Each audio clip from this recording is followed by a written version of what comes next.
Assalamualaikum, apa kabarnya? Saya doakan semoga dalam kondisi baik dan sehat pastinya. Terima kasih buat kalian yang udah mampir ke channel ini. Video kali ini saya akan membahas tentang kehidupan seorang ghoul yang hidup bersama manusia. Film ini diangkat dari sebuah manga karya Shui Ishida. Buat pecinta anime dan wibu pasti tahu dengan sosok Shui Ishida. Oke, tak perlu berlama-lama. Daripada penasaran, lebih baik kita langsung tonton videonya. Tapi sebelum lanjut, saya ingatkan kembali bahwa video ini mengandung konten spoiler. Jadi bagi yang merasa keberatan bisa langsung di skip videonya. Dan jika masih penasaran, silakan gunakan headphone, cari posisi terbaik kalian, jangan terlalu tegang dan tonton videonya sampai selesai. Di awal film terlihat dua orang pria di sebuah kafe. Pria itu bernama Kaneki dan temannya yang bernama Hide. Mereka sedang membicarakan rumor tentang keberadaan ghoul. Lalu Hide melihat wanita yang disukai oleh sosok Kaneki dan menyuruh Kaneki untuk menemui wanita yang ia sukai. Wanita itu bernama Rize. Di keesokan harinya, Kaneki mengajak Rize makan siang bersama di sebuah kafe, layaknya kalian yang sedang PDKT. Hingga pada malam hari, saat Kaneki ingin mengantarkan Rize pulang, Rize sempat memeluk Kaneki. Namun, secara tiba-tiba Rize menggigit bahu Kaneki. Dan ternyata Rize adalah salah satu dari kelompok ghoul. Kaneki yang menyadari Rize seorang ghoul mencoba kabur untuk menyelamatkan diri. Namun sialnya, Kaneki tidak bisa kabur dari kejaran Rize. Dan saat Rize sedang menikmati darah Kaneki, Rize mati tertimpa oleh beton-beton bangunan. Pagi hari di sebuah rumah sakit, terlihat Kaneki yang baru tersadar dari perawatan, dan seorang dokter mengatakan semua akan baik-baik saja kepada Kaneki. Terdapat sebuah berita yang sedang membicarakan tentang organ donor yang dilakukan terhadap Kaneki. Diketahui saat Kaneki dibawa ke rumah sakit pada saat itu, kondisi Kaneki sudah 90% mati. Dan dokter melakukan donor organ tanpa persetujuan dari keluarga Kaneki. Namun di film ini kita tidak diperlihatkan dengan keluarga dari Kaneki. Scene beralih, terlihat dua orang pria yang sedang melihat mayat dari ghoul. Dia adalah Mado dan Amon. Mereka yang berhasil membunuh salah satu ghoul mencoba mengambil cincin dari jari seorang ghoul dengan cara paksa. Mado dan Amon ini adalah petinggi dari sebuah otoritas pembasmi ghoul yang dibuat oleh pemerintah. Di pagi hari, terlihat Kaneki yang sudah sembuh dan Kaneki kembali bersekolah. Dia yang melihat Kaneki sudah sembuh mengajaknya untuk makan-makan di sebuah restoran. Saat akan memakan potongan daging yang dipesan oleh Hide, tiba-tiba Kaneki merasakan hal yang aneh pada makanan tersebut. Entah kenapa rasa mulut dan perut Kaneki menolak makanan itu, hingga Kaneki memuntahkannya. Di malam hari saat di rumah, Kaneki yang merasakan kelaparan mencoba memakan apapun persediaan makanan yang ada di dalam kulkas. Akan tetapi Kaneki kembali memuntahkannya. Begitupun dengan susu yang dia minum. Begitupun dengan air susu yang dia minum. Dan saat Kaneki melihat cermin di kamar mandi, Kaneki terkejut dengan bola matanya yang telah berubah. Saat Kaneki berada di kerumunan orang-orang, Kaneki merasakan hal aneh. Dikarenakan setiap Kaneki melihat orang selalu terasa seperti melihat makanan yang lezat baginya. Dan tak lama kemudian Kaneki mencium aroma makanan yang begitu lezat. Lalu Kaneki pergi mencari sumber aroma makanan itu. Saat Kaneki sampai di lorong belakang gedung, Kaneki melihat seorang pria yang sedang menyantap daging manusia dan bahkan sempat menawarkan beberapa potongan daging itu. Sebelum sempat kepala dari pria itu putus ditendang oleh salah satu ghoul yang bernama Nishio. Nishio langsung mencekik Kaneki dikarenakan Kaneki sudah memasuki wilayah kekuasaannya. Tiba-tiba, seorang wanita datang untuk menolong Kaneki dan mengatakan bahwa wilayah distrik 20 milik Antieku. Wanita itu bernama Touka. Kaneki yang telah ditolong Touka langsung pergi dengan rasa ketakutan. Touka adalah salah satu pegawai di kafe tempat pertama Kaneki dan Hide bertemu dengan Reis. Dan sempat terlihat juga Touka yang mengawasi Reis dengan Kaneki. Saat pagi di sebuah gedung kantor terlihat Mado dan Amon sedang melacak istri dan anak dari salah satu ghoul yang mereka bunuh. Di malam harinya terlihat Kaneki yang menemui Touka. Kaneki datang untuk meminta pertolongan karena Kaneki masih tak menyangka dirinya menjadi seorang ghoul.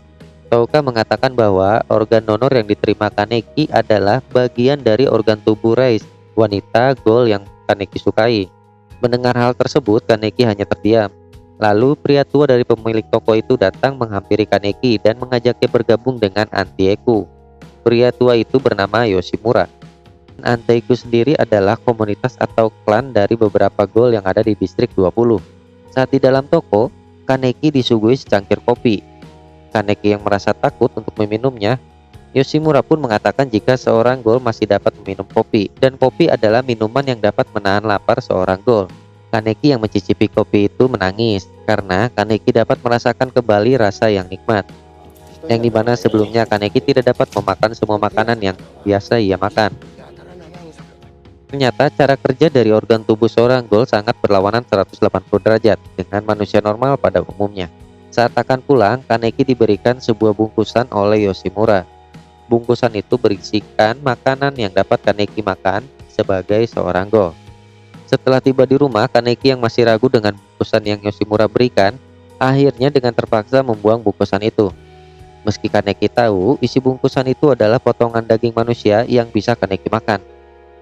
Keesokan harinya saat di sekolah, Hide mengajak Kaneki untuk bergabung dengan klubnya. Layaknya anak sekolah pasti ada gengingan gitu deh. Kaneki yang merasa tidak enak hati menuruti permintaan Hide sebagai sahabatnya.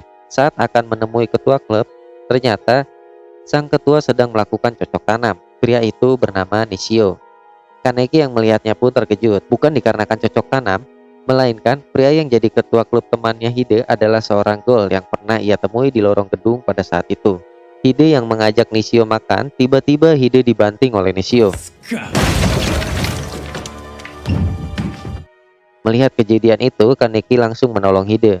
Namun sayang, Kaneki jatuh terpental ditendang oleh Nishio. Dan saat Hide akan dibunuh oleh Nishio, tiba-tiba Kagune miliknya keluar dan memutus Kagune milik Nishio. Kagune adalah perwujudan monster atau siluman dari seorang gol. Saat Kaneki akan mengampuni Nishio, Nishio justru menusuk Kaneki dari belakang. Namun Kaneki berhasil menghindar dan justru Kagune Nishio menusuk mata Nishio sendiri. Nishio yang mencoba kabur berhasil ditangkap oleh Kaneki dan terbunuh oleh Kagune miliknya. Kaneki yang mencoba menolong Hide justru tak tahan dengan aroma darah yang ia hirup. Sempat Kaneki akan memakan Hide, namun gagal karena Touka datang dengan seorang pria yang bernama Yomo untuk menjemput Kaneki. Kaneki yang baru tersadar bertemu dengan Yoshimura. Kaneki pun diajak bekerja di Antieku oleh Yoshimura agar Kaneki dapat memahami kehidupan sebagai seorang gol. Terlihat Kaneki yang bekerja di kopi kenangan, maksud saya kafe Antieku, melihat seorang gadis kecil yang bernama Hanami dan Ryoko ibunya. Tak menyangka mereka juga adalah seorang gol. Lalu Enji rekan Kaneki mengatakan jika semua pegawai di kafe adalah gol, termasuk semua pengunjung saat ini. Dan Yoshimura mengatakan Anteiku adalah tempat perlindungan gol di distrik 20. Meski begitu, Anteiku selalu berbaur dengan manusia. Malam harinya, Yomo mengajak Kaneki ke sebuah tempat di mana sering terdapat mayat manusia yang bunuh diri. Yomo menjelaskan Anteiku menggunakan korban bunuh diri sebagai makanannya, yang artinya orang-orang Anteiku tidak membunuh manusia. Di pagi hari, seorang wanita datang untuk menemui Touka. Wanita itu bernama Yoriko.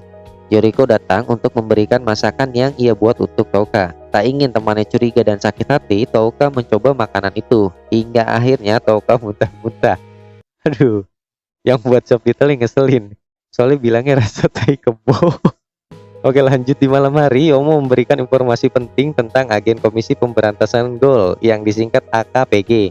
Yomo mengatakan mereka mengincar suami Ryoko yang sudah mati dan juga Ryoko beserta anaknya Hinami.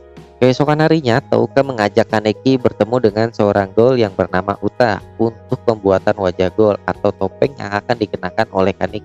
Lalu saat menjelang malam, Hinami datang menemui Kaneki yang sedang membaca buku. Hinami meminta Kaneki untuk menemani dirinya pergi ke pemakaman ayahnya. Kaneki yang melarang Hinami pun akhirnya malam itu juga Kaneki pergi sendiri ke pemakaman ayahnya Hinami dengan membawa beberapa biji kopi yang dititipkan oleh Hinami untuk diletakkan di pemakaman ayahnya Hinami. Beberapa hari kemudian, Hinami dan ibunya Ryoko pergi dari Antieku untuk menuju distrik 24. Hujan deras yang datang secara tiba-tiba membuat Hinami dan Ryoko harus berteduh. Lama kemudian, Mado dan Amon bertemu dengan Hinami dan Ryoko. Tak ingin Hinami terluka, Ryoko menyuruh Hinami untuk pergi. Hinami yang berniat pergi ke Antieku bertemu dengan Kaneki yang memang sedang mengejar Ryoko dan Hinami untuk memberikan sebuah payung. Hinami dan Kaneki tak bisa berbuat banyak saat Ryoko akan dibunuh oleh Mado dan Amon. Hinami pun akhirnya dibawa kembali ke Antieku oleh Kaneki. Saat tahu Mado dan Amon membunuh Ryoko, Touka langsung pergi menyelidiki Amon dan Mado. Terlihat saat Amon dan rekannya Kusaba yang sedang berjalan di malam hari, Kusaba melihat sosok Ghoul yang akan menyerang mereka langsung mengorbankan dirinya agar Amon selamat. Lalu Ghoul itu mencoba membunuh Amon, akan tetapi Mado datang menyelamatkan Amon dan Ghoul itu pergi. Tanpa sengaja Kaneki melihat Touka yang sedang duduk terluka. Kaneki pun langsung segera menolong Touka, namun Touka malah pergi meninggalkan Kaneki. Diketahui bahwasannya Ghoul yang menyerang Amon adalah Touka.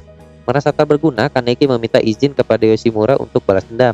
Kaneki pun meminta Touka mengajarinya cara bertarung.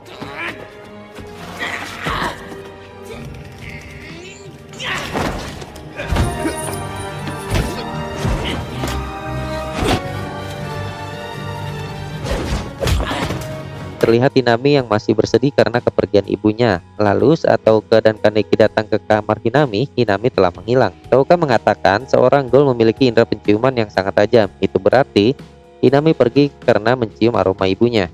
Benar saja, Hinami terpancing dengan aroma potongan tangan ibunya yang sengaja digunakan Mado untuk memancing Hinami dan Ghoul yang lainnya. Hinami yang terkejut langsung pergi berlari hingga sampai di sebuah sungai kecil. Saat akan terpojok, Touka datang menolong Hinami. Touka yang sempat terluka oleh senjata Kagune milik Mado akhirnya berhasil menghancurkan senjata Kagune itu.